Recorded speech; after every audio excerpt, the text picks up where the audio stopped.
नमस्कार साथियों, निश्चय एकेडमी के इस ऑनलाइन प्लेटफॉर्म पर आप सभी का स्वागत करते हैं। दोस्तों, आज के इस वीडियो में डिस्कस करेंगे 4 अप्रैल का महत्वपूर्ण मध्य प्रदेश का करंट अफेयर्स। तो वीडियो में लास्ट तक आप बने रहिएगा। तो चलिए दोस्तों, शुरुआत करते हैं आज के इस वीडियो की।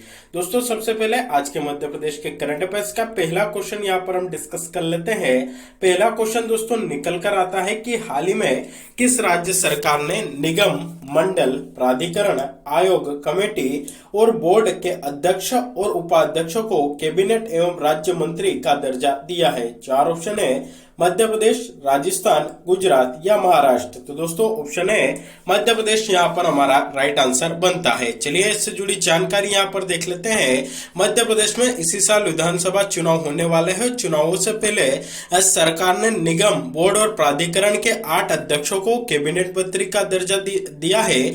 इसके अलावा 4 उपाध्यक्षों को राज्य मंत्री का दर्जा दिया है और इसको लेकर सामान्य प्रशासन विभाग के द्वारा आदेश भी आपके जारी कर दिए गए हैं। तो देखिए दोस्तों, मध्य प्रदेश में कुछ निगम बने हुए हैं, मंडल है, प्राधिकरण है, आयोग है और कमेटी। तो इनके जितने भी अध्यक्ष हैं उनको कैबिनेट मंत्री का दर्जा आपका दे दिया गया। यानी कि कैबिनेट मंत्री को जो आपकी सुविधाएं मिलती है वह दोस्तों इनको भी यहाँ पर दी जाएगी। और इन आयोगों, प्राधिकरण और मंडलों के जो उपाध्यक्ष है उनको राज्य मंत्री का दर्जा दे दिया। यानी कि राज्य मंत्री को जो सुविधाएं मिलती है वह इन आयोगों के जो उपाध्यक्ष है उनको भी आपकी मिलेगी। तो यह हमारे लिए यहाँ पर इंपॉर्टेंट बनता है। अब दोस्तों बात आती है कि किन आयोगों के अध्यक्षों को कैबिनेट मंत्री का जो है दर्जा दिया गया और किन आयोगों के उपाध्यक्ष को आपका राज्य मंत्री का दर्जा दिया गया। तो उनसे जुड़ी जानकारी यहाँ पर हम देख लेते हैं। तो सामान्य प्रशासन विभाग द्वारा जारी आदेश के अनुसार निम्नलिखित निगम, मंडल, प्राधिकरण, आयोग, कमेटी, बोर्ड के अध्यक्ष को कैबिनेट मंत्री का दर्जा प्रदान किया गया। तो भोपाल विकास प्राधिकरण के जो अध्यक्ष है इनको भी क्या बनाया गया, यानी कि किसका दर्जा दिया गया? तो कैबिनेट मंत्री का दर्जा दिया गया। वर्तमान में कौन है? कृष्ण मोहन सोनी है। जो मध्य प्रदेश का योग आयोग है उसके अध्यक्ष है वेद प्रकाश शर्मा, इनको भी कैबिनेट मंत्री का दर्जा आपका दिया गया। माटी कला बोर्ड के अध्यक्ष है रामदयाल प्रजापति, इनको भी कैबिनेट स्तर का यहाँ पर दर्जा दिया गया है। राज्य प्रवासी आयोग के अध्यक्ष भागचंद उइके, इनको कैबिनेट मंत्री का दर्जा मिला है। श्रम कल्याण मंडल के अध्यक्ष भगवान दास गोडा ने, बांस विकास प्राधिकरण के अध्यक्ष घनश्याम पिरोनिया और कोल विकास प्राधिकरण के अध्यक्ष रामलाल रोतले और हज कमेटी के अध्यक्ष रफत वारसी, यह जो है आपके वह 8 लोग हैं जिन्हें कि आपका कैबिनेट मंत्री का दर्जा दिया गया। इन आयोगों के अध्यक्ष है तो इनको कैबिनेट मंत्री का दर्जा यहाँ पर आपका मिला है। और जिन्हें जो है आपका उपाध्यक्ष जो थे जिन्हें कि राज्य मंत्री का दर्जा मिला है उनमें है उपाध्यक्ष राज्य पशुधन एवं कुक्कुट विकास निगम, उपाध्यक्ष भोपाल विकास प्राधिकरण, उपाध्यक्ष भोपाल विकास प्राधिकरण, उपाध्यक्ष इंदौर विकास प्राधिकरण। तो दोस्तों यह हमारे लिए यहाँ पर जो है इंपॉर्टेंट बन जाता है। तो देखिए दोस्तों, हाल ही में मध्य प्रदेश सरकार ने जो है यह आपका आदेश जारी किया है जिसमें कि इन निगम, मंडलों और प्राधिकरणों के जो अध्यक्ष थे उनको कैबिनेट मंत्री का दर्जा दिया गया और जो उपाध्यक्ष थे दोस्तों उनको यहाँ पर आपका जो है राज्य मंत्री का दर्जा दिया गया है। तो इंपॉर्टेंट क्वेश्चन हमारे लिए यहाँ पर बन जाता है। चलिए कुछ महत्वपूर्ण फैक्ट है यहाँ पर हम डिस्कस कर लेते हैं। अब सबसे पहला क्वेश्चन दोस्तों बनता है कि कैबिनेट का उल्लेख संविधान के किस अनुच्छेद में किया गया है? तो दोस्तों कई बार एग्जाम में क्वेश्चन आया हुआ है तो आपको अच्छे से याद रखना है कि जो भारतीय संविधान है उसका केवल एक ही अनुच्छेद है, वह है 352 और इसका क्लोज 3, इसमें जो है आपको कैबिनेट वर्ड, कैबिनेट शब्द का जो है उल्लेख देखने को मिलेगा। इसके अलावा संविधान के किसी भी अनुच्छेद में कैबिनेट वर्ड का उल्लेख आपको देखने को नहीं मिलेगा। तो इंपोर्टेंट क्वेश्चन दोस्तों यहाँ पर हमारे लिए बनता है। अगला है मंत्रियों के प्रकार। तो दोस्तों देखिए, सामान्यतः मंत्री जो है 3 प्रकार के होते हैं जिनमें आपके पहले आते हैं कैबिनेट मंत्री, दूसरे पे आपके आते हैं राज्य मंत्री जो कि स्वतंत्र प्रभार के होते हैं और तीसरे आते हैं दोस्तों आपके राज्य मंत्री जो कि कैबिनेट मंत्री के अधीन होते हैं। कैबिनेट मंत्री के पास क्या होता है? एक मंत्रालय होता है और उसका जो पूरी देखभाल है उसी मंत्री के द्वारा आपकी की जाती है। राज्य मंत्री जो स्वतंत्र प्रभार के होते हैं उनके पास भी एक स्वतंत्र मंत्रालय होता है और वो जो जो है कैबिनेट मंत्री के अधीनस्थ होकर कार्य नहीं करते हैं, जबकि राज्य मंत्री जो स्वतंत्र प्रभार के नहीं होते हैं वह कैबिनेट मंत्री के अधीनस्थ कार्य करते हैं। कैबिनेट मंत्री के पास जो मंत्रालय होता है उसकी देखरेख में उसकी सहायता करते हैं। तो यह हमारे लिए यहाँ पर इंपॉर्टेंट बनता है। अगला क्वेश्चन दोस्तों यहाँ पर है कि भारत का संविधान मंत्री परिषद की कुल संख्या को लोकसभा सांसदों की कुल संख्या के अधिकतम कितने प्रतिशत तक सीमित करता है। तो दोस्तों यहाँ पर क्वेश्चन पूछा गया है कि जो मंत्री परिषद होती है उसकी जो कुल संख्या होती है उसके कितने प्रतिशत तक लोग जो है आपके यहाँ पर जो मंत्रिमंडल होता है उसमें शामिल हो सकते हैं। तो दोस्तों वो होता है आपका 15%, यानी कि आप मान लीजिए वर्तमान में जो हमारी लोकसभा है आपकी 543 सांसद सदस्य जो है इसके अंतर्गत है। तो इसके 15% यानी कि 84 लोगों का ही जो है आपका यहाँ पर मंत्रिमंडल होगा, उससे ज्यादा लोगों को मंत्रिमंडल में आपको शामिल नहीं किया जा सकता। तो यह संविधान में कुछ प्रावधान किए गए हैं जो आपको यहाँ पर पता होने चाहिए। चलिए अगला क्वेश्चन दोस्तों यहाँ पर डिस्कस कर लेते हैं कि हाल ही में प्रधानमंत्री Narendra Modi combined commander conference 2023 में सम्मिलित हुए। इस कॉन्फ्रेंस का आयोजन कहां किया गया था। तो दोस्तों राइट आंसर आपका बनता है इसका जो आयोजन है मध्य प्रदेश की राजधानी भोपाल में आपका किया गया। तो जो नरेंद्र मोदी है वह जो है इस कंबाइंड कमांडर कॉन्फ्रेंस 2023 को इन्होंने संबोधित किया। इसके अलावा इन्होंने भोपाल में रानी कमलापति रेलवे स्टेशन से राज्य की पहली भोपाल दिल्ली वंदे भारत ट्रेन को भी हरी झंडी दिखाई थी। तो दोस्तों यह भी इंपॉर्टेंट बनता है कि कंबाइंड कमांडर कॉन्फ्रेंस 2023 का आयोजन कहाँ हुआ है, भोपाल में हुआ है। और मध्य प्रदेश की जो पहली वंदे भारत एक्सप्रेस ट्रेन है उसका उद्घाटन किसने किया, नरेंद्र मोदी जी ने किया। और कहां से कहां तक चलेगी, तो रानी कमलापति रेलवे स्टेशन से लगाकर यह जो है आपके दिल्ली तक चलेगी। तो यह हमारे लिए दोस्तों यहाँ पर इंपॉर्टेंट बन जाता है। दोस्तों बात आई है यहाँ पर भोपाल की, तो इससे जुड़ी कुछ महत्वपूर्ण जानकारी यहाँ पर आप देख लीजिए। दोस्तों आप सभी जानते हैं मध्य प्रदेश की राजधानी क्या है, भोपाल। कब राजधानी बनाते हैं, 1956 में इसको राजधानी बनाते हैं। और वर्ष 1972 में क्या बनाया जाता है, तो भोपाल को एक जिला आपका बनाया जाता है। तो यह बातें तो आपको यहाँ पर याद रखनी है। अब बात आती है भोपाल की स्थापना किसने की थी, तो दोस्त मोहम्मद खान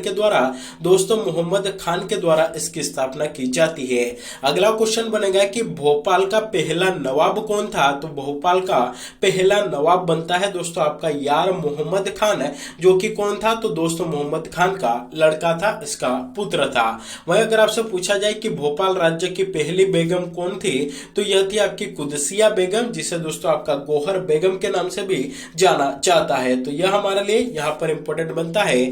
साथ ही दोस्तों अगर यहाँ पर हम भोपाल की बात करते हैं तो भोपाल को झीलों की नगरी के नाम से जाना जाता है। जो भोजताल है जिसे 2002 में आपका आरामसार साइट में आपका शामिल किया गया था, वह भी जो है आपका यहीं पर स्थित है। साथ ही भारत की जो सबसे बड़ी मस्जिद है जिसका नाम है ताजुल मस्जिद, वह आपके कहां पर है, तो दोस्तों वह भी आपकी भोपाल में ही स्थित है। ढाई सीढ़ी की मस्जिद अगर आपसे पूछ लिया जाए कहां पर स्थित है, तो दोस्तों वह भी जो है आपके भोपाल में ही स्थित है। साथ ही दोस्तों अगर यहाँ पर भोपाल की हम बात करें तो अटल बिहारी वाजपेयी हिंदी विश्वविद्यालय आपको कहां पर देखने को मिलेगा, तो भोपाल में ही देखने को मिलेगा। और यह मध्य प्रदेश का पहला ऐसा विश्वविद्यालय है जो इंजीनियरिंग की पढ़ाई हिंदी में करवाता है। तो यह हमारे लिए यहाँ पर इंपॉर्टेंट बनता है। भोपाल का ही गांधी मेडिकल कॉलेज जो है आपका भोपाल में स्थित है। और यह जो है एमबीबीएस की जो पढ़ाई है वह आपका हिंदी में करवाने वाला मध्य प्रदेश का पहला विश्वविद्यालय, पहला मेडिकल कॉलेज आपका बना है। तो यह बातें आपको यहाँ पर अच्छे से याद रखनी होगी। चलिए दोस्तों अगला क्वेश्चन है यहाँ पर हम डिस्कस कर लेते हैं। क्वेश्चन निकल कर आता है कि मनरेगा के क्रियान्वयन में मध्य प्रदेश कौन से स्थान पर है। 4 ऑप्शन है, पहला, दूसरा, चौथा या पांचवा। तो दोस्तों ऑप्शन सी यहाँ पर राइट आंसर बनता है। मनरेगा के क्रियान्वयन में मध्य प्रदेश देश भर में आपका चौथे स्थान पर है। चलिए इससे जुड़ी जानकारी यहाँ पर देख सकते हैं। तो देश में चौथे स्थान पर जो है हमारा मध्य प्रदेश है। तो सीधा सीधा एग्जाम में क्वेश्चन आएगा कि मनरेगा के क्रियान्वयन में मध्य प्रदेश कौन से स्थान पर है, तो देश भर में आपका चौथे स्थान पर है। अब दोस्तों बात आती है कि मनरेगा नरेगा दोनों नाम हमने सुन रखे हैं। तो मनरेगा क्या है, नरेगा क्या है, तो इससे जुड़ी तमाम जानकारी यहाँ पर हम डिस्कस कर लेते हैं। तो इसे जब लागू किया गया था, यानी कि मनरेगा को जब लागू किया गया था 2006 में, तब इसका नाम आपका नरेगा हुआ करता था, लेकिन वर्ष 2010 में इसका नाम बदलकर मनरेगा आपका कर दिया गया। तो अच्छे से याद रखना है, नरेगा कब नाम था इसका, जब इसको लागू किया गया था, लेकिन इसका नाम मनरेगा कब किया गया, तो दोस्तों ये आपका वर्ष 2010 में किया गया। मनरेगा का फुल फॉर्म बनता है महात्मा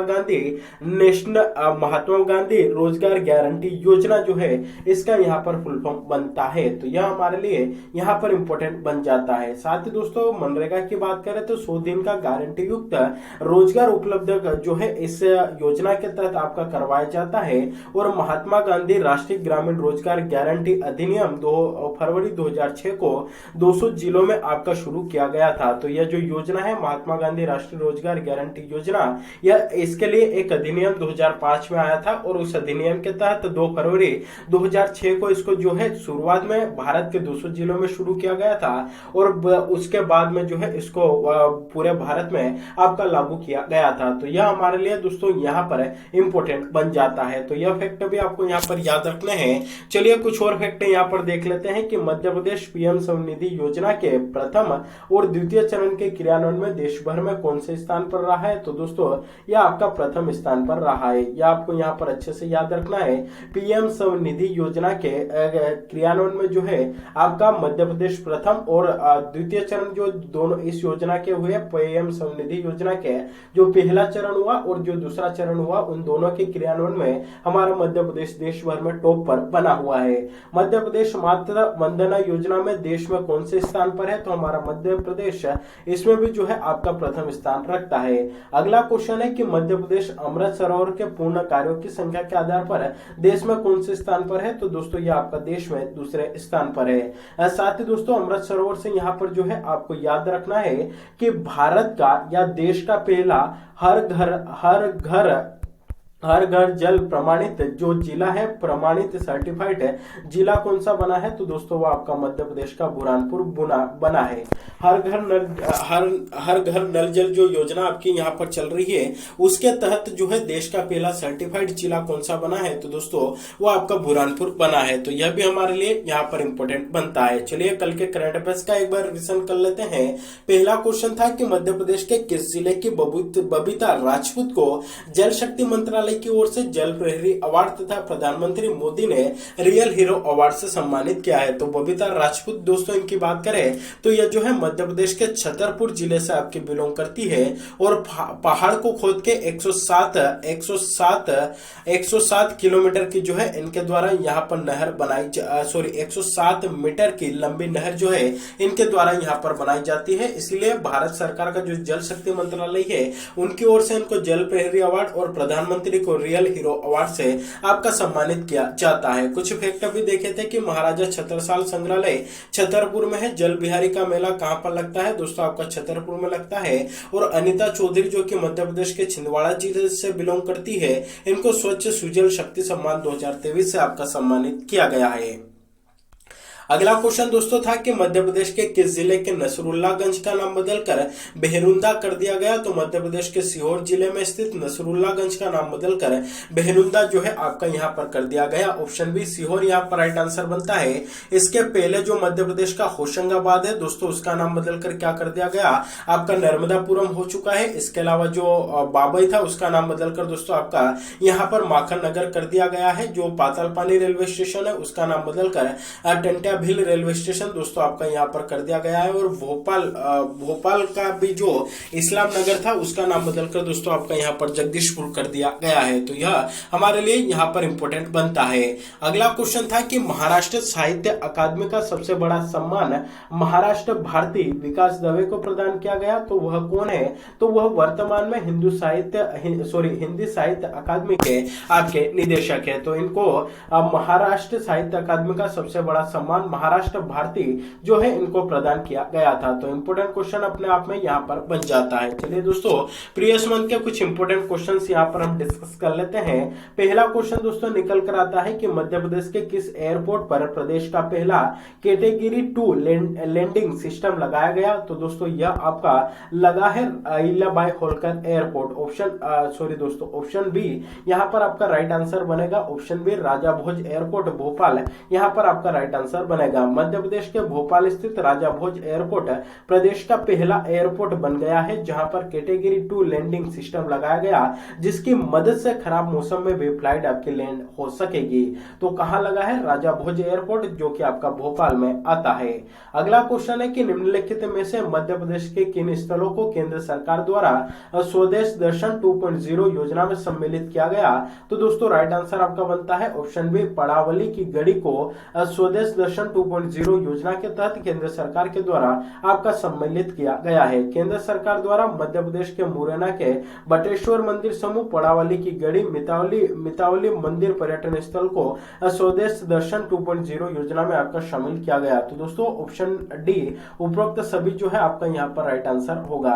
देखिए इसको बटेश्वर मंदिर समूह को शामिल किया गया, पड़ावली की गढ़ी और मितावली मंदिर, इन तीनों को आपका शामिल किया गया। ऑप्शन डी जो है यहाँ पर हमारा राइट आंसर बनेगा। चलिए दोस्तों अगला क्वेश्चन यहाँ पर हम डिस्कस कर लेते हैं। निकल कर आता है कि मध्य प्रदेश के किस जिले में नेशनल बिलियर्ड्स और स्नूकर चैंपियनशिप का आयोजन आपका किया गया है? तो राइट आंसर आपका बनता है दोस्तों इसका आयोजन मध्य प्रदेश की आर्थिक राजधानी, मध्य प्रदेश की खेल राजधानी इंदौर में दोस्तों आपका किया जाता है।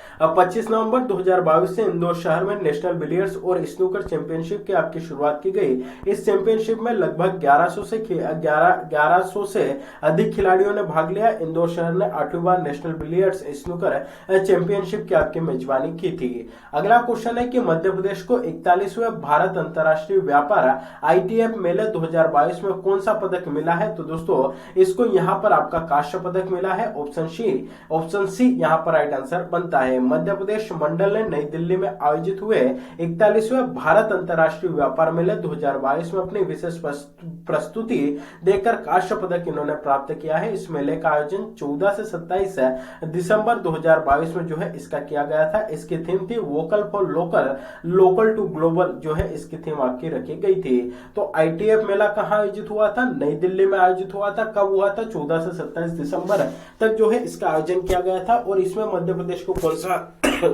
सा पदक मिला है? तो मध्य प्रदेश को दोस्तों इसमें आपका कांस्य पदक मिला है।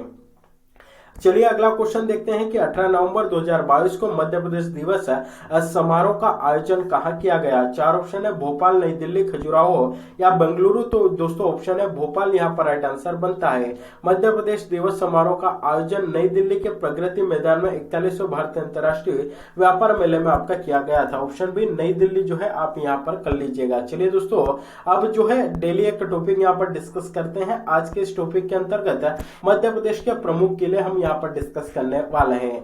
तो एक एक करके सबको डिस्कस कर लेते हैं। बात करते हैं ग्वालियर दुर्ग की। तो जैसा कि इसके नाम से ही स्पष्ट है कहां पर स्थित है, तो दोस्तों ये मध्य प्रदेश के ग्वालियर जिले में, ग्वालियर शहर में आपका स्थित है। इसका निर्माण किसने करवाया था? तो राजा सूरज सेन के द्वारा इसका निर्माण आपका करवाया जाता है। इस किले को किलों का रत्न और जिब्राल्टर ऑफ इंडिया भी आपका कहा जाता है। तो दोस्तों कई बार एग्जाम में क्वेश्चन पूछा जा चुका है कि जिब्राल्टर ऑफ इंडिया किसे कहा जाता है? तो ग्वालियर के दुर्ग को ही दोस्तों आपका कहा जाता है। बात करते हैं दोस्तों ग्वालियर के दुर्ग की। तो इसमें आपके 5 द्वार स्थित है। उसमें है आलमगीर दरवाजा, हिंडोला दरवाजा, गुजरी महल, चतुर्भुज मंदिर दरवाजा और हाथी फोड़ दरवाजा। ये जो 5 दरवाजे हैं दोस्तों आपके ग्वालियर दुर्ग में ही स्थित है। उसके बाद करते हैं धार के किले की बात है।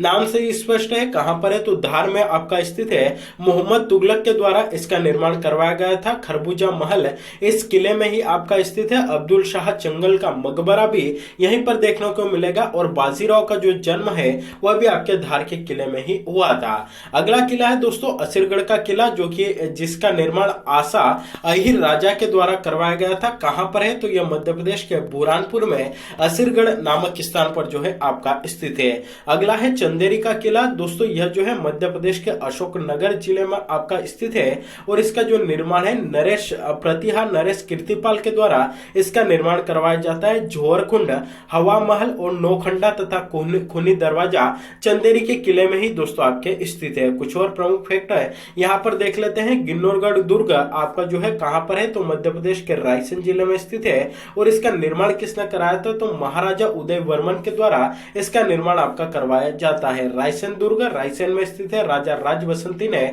इसका निर्माण करवाया था। अगला है बांधवगढ़ का किला, तो दोस्तों यह मध्य प्रदेश के उमरिया जिले में आपका स्थित है। अगला है अजयगढ़ का किला, राजा अजयपाल के द्वारा इस किले का निर्माण जो है आपका करवाया जाता है। और राजा अमन का महल भी जो है अजयगढ़ के किले में ही दोस्तों आपका स्थित है।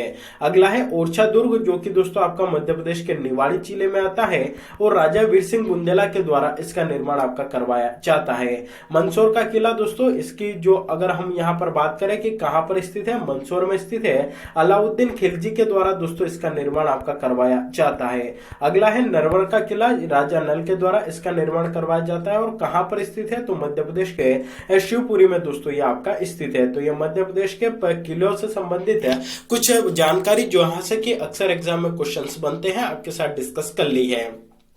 चलिए पिछले वीडियो में जो क्वेश्चंस पूछा था उसकी जानकारी यहाँ पर हम देख लेते हैं। दोस्तों क्वेश्चन था कि मध्य प्रदेश का सोयाबीन अनुसंधान केंद्र कहाँ स्थित है। चार ऑप्शन थे, इंदौर, उज्जैन, रतलाम या जबलपुर। तो दोस्तों ऑप्शन ए इंदौर जो है आपका यहाँ पर राइट आंसर बनता है। मध्य प्रदेश का सोयाबीन अनुसंधान केंद्र दोस्तों आपका इंदौर में स्थित है। किन लोगों ने राइट आंसर दिया, धनीराम लोधी इनके द्वारा राइट आंसर दिया गया। सौरभ रघुवंशी इन्होंने राइट आंसर दिया है। नरेश कुमार मेहरा इन्होंने राइट आंसर दिया है। मगेश रंगोठा इनके द्वारा यहाँ पर राइट आंसर दिया गया। बलराम जर्मन इन्होंने राइट आंसर दिया। ऋषभ तिवारी इनके द्वारा राइट आंसर दिया गया। प्रियंका रायकवार इन्होंने राइट आंसर दिया। दिलीप पट्टा इन्होंने राइट आंसर यहाँ पर आपका दिया है। कुछ और लोगों ने यहाँ पर राइट आंसर दिया है, उनकी चर्चा कर लेते हैं। पवन यादव इन्होंने राइट आंसर दिया। सुमित तोमर इनके द्वारा राइट आंसर दिया गया। मनोज बावनिया इन्होंने राइट आंसर दिया। विशाल सोनी इन्होंने राइट आंसर दिया। सोनू जाट इनके द्वारा राइट आंसर दिया गया। साथ ही संदीप तिवारी इन्होंने भी यहाँ पर कमेंट किया है। कविता वर्मा इनके द्वारा यहाँ पर राइट आंसर आपका दिया गया। तो यह वो कुछ लोग थे जिन्होंने पिछले वीडियो में जो क्वेश्चन पूछा था उसका राइट आंसर यहाँ पर कमेंट करके बताया है। चलिए आज का प्रश्न जिसका जवाब आप सभी को मैं यहाँ पर कमेंट करके बताना है कि मध्य प्रदेश के किस शहर में 18 से 23 सितंबर 2022 तक अखिल भारतीय तानसेन संगीत समारोह का आयोजन किया गया। चार ऑप्शन है, ग्वालियर, शिवपुरी, गुना या इंदौर। तो दोस्तों इसका जो भी राइट आंसर हो, जो भी सही जवाब हो, आप सभी को हमें यहाँ पर कमेंट करके बताना है। तो दोस्तों यह था हमारे आज के मध्य प्रदेश के करंट अफेयर्स का सेशन। वीडियो अच्छा लगा हो तो वीडियो को अधिक से अधिक लोगों तक शेयर करिएगा, वीडियो को लाइक करिएगा। चैनल पर पहली बार विजिट कर रहे हैं तो चैनल को सब्सक्राइब भी जरूर करिएगा। बेल नोटिफिकेशन को प्रेस करके रखिएगा ताकि जब भी वीडियो अपलोड हो इसकी नोटिफिकेशन सबसे पहले आप तक पहुंच सके और आप इसका लाभ उठा सके। तो आज के लिए बस इतना ही, मिलते हैं अगले वीडियो में, तब तक के लिए जय हिंद।